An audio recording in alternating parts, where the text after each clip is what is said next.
અમદાવાદમાં વિજય ચાર રસ્તા પાસે ફાયરિંગની ઘટનાના સીસીટીવી સામે આવ્યા છે। ફાયરિંગ કરનાર વ્યક્તિનો વિડીયો સામે આવ્યો। આ વિડીયોમાં આરોપી રાહુલ ગોળીબાર કરતો દેખાયો છે। બીજી બાજુ મહિલાઓ બૂમો પાડતી હોય તેવું પણ દેખાયું। આ દ્રશ્યો સીસીટીવી સીધા આપની સ્ક્રીન ઉપર કે જે ઘટના વિજય ચાર રસ્તામાં બની હતી। એક રહેણાંક સોસાયટીની અંદર ફાયરિંગની ઘટના બની હતી। અમદાવાદમાં વિજય ચાર રસ્તા પાસે ચકચાર મચાવતી આ ઘટના આસપાસના રહીશો જે રીતે ભયભીત થઈ ઉઠ્યા હતા। આ ફાયરિંગ કરનાર વ્યક્તિનો હવે વિડીયો પણ સામે આવ્યો છે।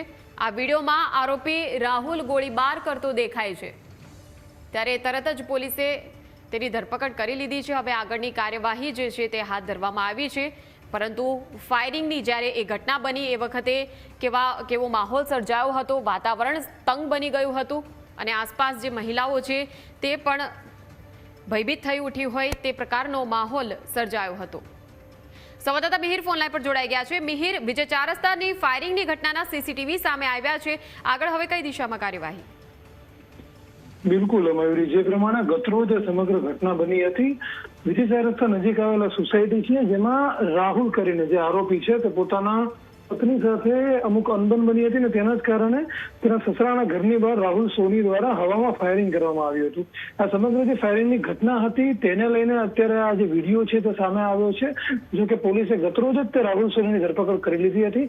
સમગ્ર આ બનાવ બન્યો ત્યારબાદ પોલીસ ત્યાં પહોંચી આવીને કાર્યવાહી છે જે તે સમયે કરી। જે પ્રમાણેના માહિતી જે ડીસીપી દ્વારા શેર કરવામાં આવી કે સસરા અને જમાઈ વચ્ચે કૌટુંબિક બાબતે બોલાચાલી થતી હતી અને સાથે જ તે 12 બોર રાઇફલ અને એક રિવોલ્વર જે રાહુલ સોની છે તેની પાસેથી કબજે કરવામાં આવી હતી। રાહુલ સોની ઉપર અગાઉ પણ 2018માં વિવિધ 3 પોલીસ મથકમાં ગુના દાખલ થયા છે અને સાથે જ તે જ્યારે તેની ધરપકડ કરવામાં આવી ત્યારે રાહુલ સોનીએ કેફી પીણું પણ પીધેલું હતું તેવી પણ માહિતી છે તે પોલીસ પાસેથી અત્યારે આવી છે। ચોક્કસથી રાહુલ અને તેની પત્ની મયુરી વચ્ચે કોઈ બાબતે મનદુખ થયું હતું ને ત્યારબાદ રાહુલ છે તે પોતે તેના સસરાના ઘરની બહાર આવ્યો, તેને ગાડી મૂકી અને ગાડીની બહાર આવીને જે પ્રમાણે વિડીયોમાં અત્યારે દેખાઈ રહ્યું છે કે જે તેની પાસે હથિયાર હતું તેના વડે તેને ફાયરિંગ કર્યું।